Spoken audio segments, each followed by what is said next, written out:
Hello, everyone. Welcome to the Thursday edition of Life is Your Style as we continue our journey into how gaming can reduce anxiety, and does it have to be a certain type of gaming? My name is Stephanie Paincho, and let me know if you're catching this hashtag live or hashtag replay.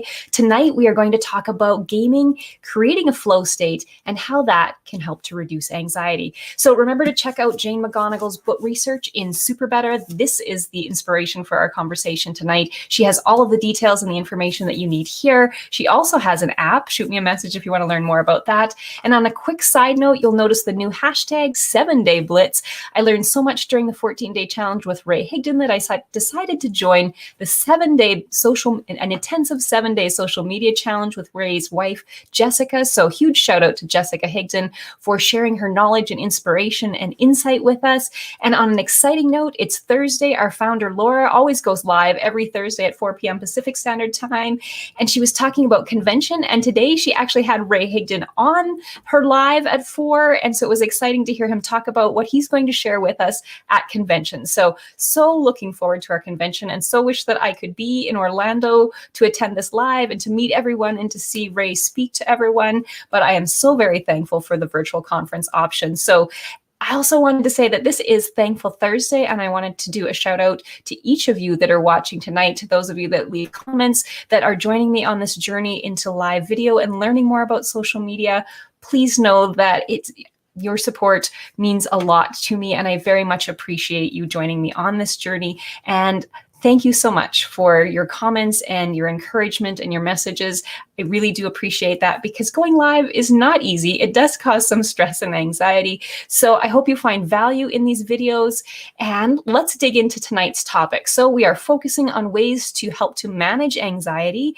And tonight we're going to talk about gaming, because gaming fully engages our brain. And we talked about yesterday and earlier in the week that more that you can engage your brain, the more you can help to move that attention focus or that attention spotlight off of something that causes you stress and move it on to something different, which allows you to take some positive next steps. So I am not a gamer, but there are so many things in this book that are just great strategies for life and for building resilience. And so over the course of the next 7 days, we are going to talk about building our resilience and growing our skill toolbox so that you have strategies to make every day just that little bit better. So I know it's COVID. We've been in a pandemic for about a year. Who would have thought a year later we're still seeing more of this happening? We're talking about different variants. I know that during this past year, I've experienced different levels of anxiety. Some days I'm better than others. At times, I actually have to stop watching the news because all of those news stories tend to spiral my stress levels out of control, and it makes me worry about even leaving the house. So I often turn the news off. Let me know in the comments if you have struggled with anxiety over the past year. Is it something that you experience in your life? I know my brain is pretty good at coming up with all sorts of terrible things that might happen if I left the house, or if I did this, or if I did that. It seems to be pretty good all on its own. I don't need any help from the news or other things like that. So let me know if you can relate to that feeling of anxiety, and let's talk a little bit more about how we can deal with that. So we know that anxiety is often triggered by things in the environment, not always, but there are sometimes triggers in the environment, and those create physical sensations in our body. Now, here's the interesting part. When they're just physical sensations, our brain doesn't really know what to do with them. We might think, okay, I've felt like this before, or my hands are sweaty, or, my heart is beating a little faster because I just pressed the go live button, and now what do I do next?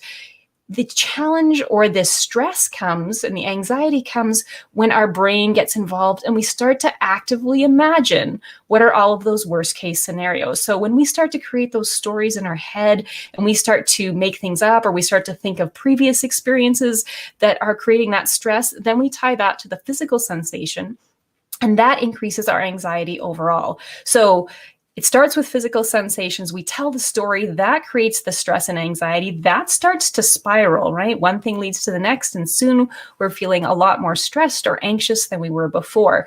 So research shows if we can refocus the attention of our brain, shift that attention spotlight. So remember, we used the pink elephant strategy the other day. And if you don't know what I'm talking about with the pink elephant strategy, shoot me a message and I will gladly send you the link to that episode on my YouTube channel.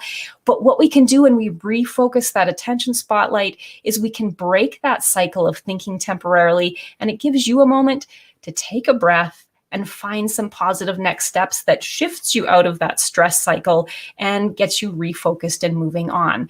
And do you know what one of the most effective ways to refocus your brain is? And yes, this is backed by research. It shows that you have to have something that has a lot of, the words are here, cognitive absorption and visual engagement. And one of the things that does that for our brain is gameplay. And not just any type of game. You need games that fully engage your brain and get you so focused on that you almost forget about those other things. And if you're getting sensations still, the racing heartbeat and those other things, your brain is so busy focusing on this new activity that those things don't stress you out as much, and it allows you to break that cycle. So here's what the research says. And again, this is summarized from the book that Dr. Jane McGonigle shared with Super Better. That's what I was referencing before. And I'm going to read this. It says, Dr. Jane McGonigle says that it shows that it helps us stop imagining what might go wrong, and gaming breaks the cycle of attention. And if we feel those physical symptoms of anxiety while we are playing, we are too preoccupied to actively imagine the worst case scenario. And without nervous imagination, we have a chance to refocus our brain. So let's talk a little bit before we wrap things up for tonight. Let's remember and put it out there that anxiety is not always bad. Stress is not always bad. We do need a healthy level of stress and anxiety to help us get things done in life, to help us move forward.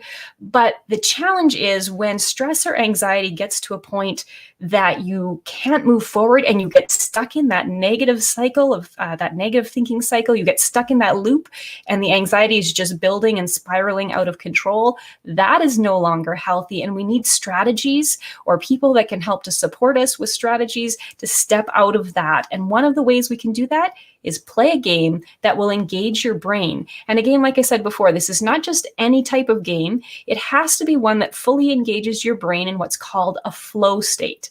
Now, if I was in the classroom, I would say, put your hand up if you've heard of flow state before. So instead of put your hand up, let me know in the comments if you've heard of flow before. And it was first identified by Mihai Csikszentmihalyi. Let me try that again. It was first identified by Mihai Csikszentmihalyi, which is not an easy name to say or to spell, but he was an American psychology researcher in the late 1970s, and he was one of the first ones to really talk about that flow state. So the flow state is being completely cognitively engaged in an activity. So it's that deep focus. You might think of athletes who seem to do superhuman things or do amazing. They push themselves outside their comfort zones and past what we think is possible. Those are very deep focus states. But the same thing happens to you if you get really into playing the piano, if you get into reading a book or you're writing a paper or you're doing something and everything else kind of fades out and you are just so in the moment.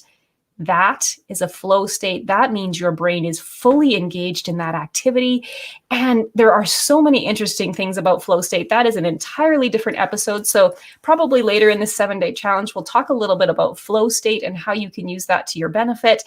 There is an amazing book on this that talks about all of the athletes, everybody from skateboarders and BMX bike people who are jumping off the huge ramps across massive things, or base jumping, or people who, compete and they've broken limbs, but they continue to compete. How does their flow state override that pain state? Some really interesting stories. And the book was called The Rise of the Superhumans: Decoding the Science of Ultimate Human Performance. So if you like sports, if you like those stories, this ties the research of flow into that and how they can get to those intensive focus levels and push the sports world or push that activity to an entirely new level. So again, that's a whole other episode, but what's the example of the game that you could play? And the answer is you don't have to be playing World of Warcraft. You don't have to be playing, Madden football or whatever the different things are like that you would think of with computer games or PlayStation or I don't even know, Xbox, all of those different things. That's how little I game. But what they said is on your phone, so pick up your device, you could download Angry Birds, you could download Tetris, you could download Solitaire. There can be simple games that fully engage your brain in that flow state faster than anything else. And when you do that, and if you can, recognize that you're stuck in one of the negative feedback loop, that anxiety is rising, if you could pick up your phone, open up a game and engage in that for just a few minutes, that can give you a time to just step out of that cycle, take a breath, and hopefully reduce your anxiety and allow you to take some next steps or put other strategies into effect that can help you to continue on with your day. So let me know if this was helpful. Hopefully it's adding value to your life, adding value to your day, giving you some interesting information, and hopefully some of these strategies are things that you could put into place. So let me know in the comments if this was helpful. Tomorrow we are going to talk a little bit more about continuing to build your resilience and other practical strategies that you can use. So if you're curious about previous episodes of Life is Your Style, shoot me a message and I will gladly send you the link to my YouTube channel. Thank you so much, everybody.